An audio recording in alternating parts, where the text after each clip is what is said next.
We begin our journey in the Khorne Week by walking the Path of Skulls. If you're not familiar, the Path of Skulls is essentially a Khorne brand of the path to glory. It's a tale of danger, glorious battles, but mostly a story about consequence. And to understand the path, which we'll go to in a little bit, we need to know the god who carved it.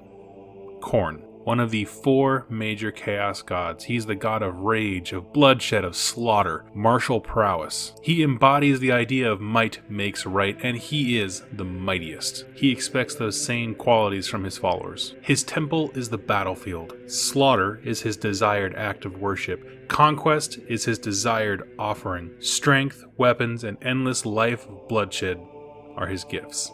Every great chaos warrior, every champion, everything like that, all have a starting point where they begin. Some are born into chaos tribes where they've always worshipped the chaos gods for generations and generations. Some were once noble heroes that went mad when they saw the full power of chaos and joined their forces. Some were taken as slaves by Khorne warbands and forced into this life. And it doesn't matter how you start the Path of Skulls, initially it's full of riches and boons. When you become one of Khorne's, he gifts you with rage and strength, and initially, he doesn't ask for much. The path seems easy, the burden is light, and the work is good. But all who walk the Path of Skulls soon find out that the desires Khorne has for them drag them deeper and deeper to different levels of savagery. The goal is simple: attain the favor of Khorne and become a demon prince, to be infused with the power of your god himself.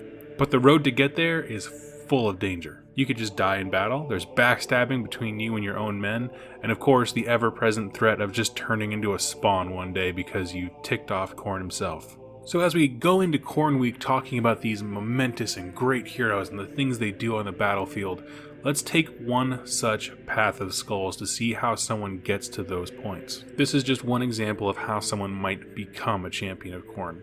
Let's say you're born as a Free People's soldier. A Khorne warband of bloodbound invade and they destroy your army and capture you alive. And they sit you down at a grand dinner table and they force you to take part in a feast. And you're reluctant, you don't trust your captors, but you look, you're hungry, you're exhausted, and they're forcing it down your throat. And to your horror, you realize about 4 bites in, the meat that you're eating comes from your fallen comrades. That this is a cannibalistic ritual. And at that moment, you become a cursed being. Willingly or not, you have just been resigned to Khorne and his power. Instantly, you are full of muscle and rage and power. You see the immediate benefits to this life. And for several seasons, you fight with ferocity. Because now it's the only world that you have left. Blood Reavers is kind of this initial stage. Are generally speaking very mindless, just so full of rage they don't think clearly, they're not tactically sound warriors. But over time, that bloodlust kind of tempers. And at that point, you can begin to really hone your skills as a warrior, which pleases Khorne in a different way. Rather than just mindless slaughter, now you're becoming a true warrior, and he is pleased with you. If you earn enough favor, Khorne will choose you for the rank of Blood Warrior, a more elite warrior amongst his people. And you spend some time there earning Khorne's favor. And from there are a lot of different branches, so to speak, on this tree. You can walk the Trial of Skulls, which is a ritual that turns you into a Skull Reaper, who spend their entire days looking for worthy skulls for Khorne. These are basically headhunters for him. Trophy collectors, if you will. You could do another ritual called the Rite of Brass Cage, which basically puts you in the Wrathmonger category, where your life is dedicated to building rage in others and everyone around you. Or if you just have a natural talent for being a leader of men and an organizer of armies, you can become an aspiring Deathbringer and just become basically a lieutenant in the army. And what's important to note is these branches, they all fundamentally are just different ways of worshipping Khorne. They are all expressions of his worship. The Skull Reapers bringing in worthy skulls as trophies. The Wrathmongers with their bloodlust and their focus on blood and bringing out that blood rage in others. And the aspiring Deathbringers by being able to marshal forces to bring in more kills, more blood, more skulls. Movers of people rather than necessarily individual battles. But they all head the same direction. They're all deeper and deeper acts of worship and dedication to Khorne. And with each one of them, you get different gifts from Khorne. You get strength and longevity. And fundamentally, Khorne's first and favorite gift is to give you longer life just to see how much more you can keep killing. Kill more, fight more, survive more. And at no point do you not know where you're headed. You always know the next step, right? Then you always know the guy ahead of you, and he's always got a big bullseye on his back. You want his job, because he is on the next step above you on the path of skulls. And ultimately, as you're progressing through all of this, you want to become the champion of any given warband. Now, this is often represented by the title Mighty Lord of Khorne, but not always. But on the hunt for that position, there is no rest, because being at the top just means there's more people who want to take you down. Your job is to lead the warband to more and more slaughter. You have to enable others to walk their path of skulls. And on a practical level, you have to refill your ranks. You have to be constantly in conquest, getting more blood reavers so that everyone has a chance to honor Khorne. There needs to be continuous worship of him on the battlefield, and you gotta stay on Khorne's good side. Otherwise, that's what spawned him is. And let's say you walked one of those paths, you became the aspiring Deathbringer who rose to the rank of Mighty Lord of Khorne. Now you are seeking ascension to demonhood. When you have slayed continents worth of enemies, and if you have poured rivers of blood, Khorne may reward you with the gift of demonhood.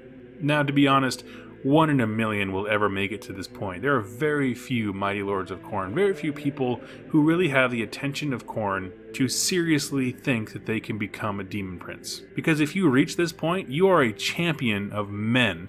You're allowed to command demons. You are a god of war on earth. And if you do receive this gift, you are infused with the essence of Khorne and become a living demon. It warps your body to that of being somewhat more like a bloodthirster, and you finally attain that which you've always wanted. Why is this such an incredibly awesome thing? Why did I start with the Path of Skulls? Well, it is my absolute favorite narrative tool. Every single time you fight a Chaos Warband, you encounter this. Doesn't matter what god it is, this is Khorne's, but they all have them. Every model that you face is on a different point in that Path of Skulls. If you fight a Khorne bloodbound army, you have a Mighty Lord of Khorne, you have an aspiring Deathbringer, and you have a Slaughter Priest. These are all functions of people who are on various points of this Path of Skulls. It's a snapshot into their epic stories. Because that's just the thing. All these characters have a story. They've all come from someplace and are all headed to another. It creates epic tales that cross centuries thanks to Khorne's gifts of longevity and strength. And it's the ultimate tale of risk versus reward. Because you're going to lose everything.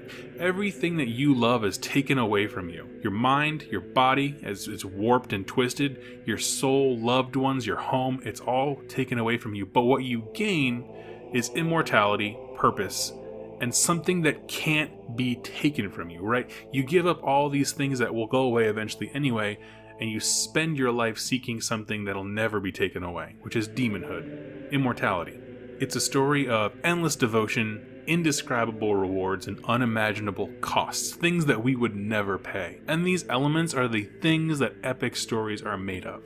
The reason I chose to talk about this during Khorne Week is because no other battle tome outlays kind of the epicness of walking the path to glory. Khorne calls it the Path of Skulls. They each have kind of their own colloquial names, but this is his, and it's an epic tale to set the stage for great character building, world building, and narrative devices. The rest of this week, we're going to spend looking at Khorne. We're going to talk about Korghos Khul, the Gore Chosen, a couple of demons, all kinds of cool stuff. But I wanted to start here because it sets the tone for amazing stories and epic risks.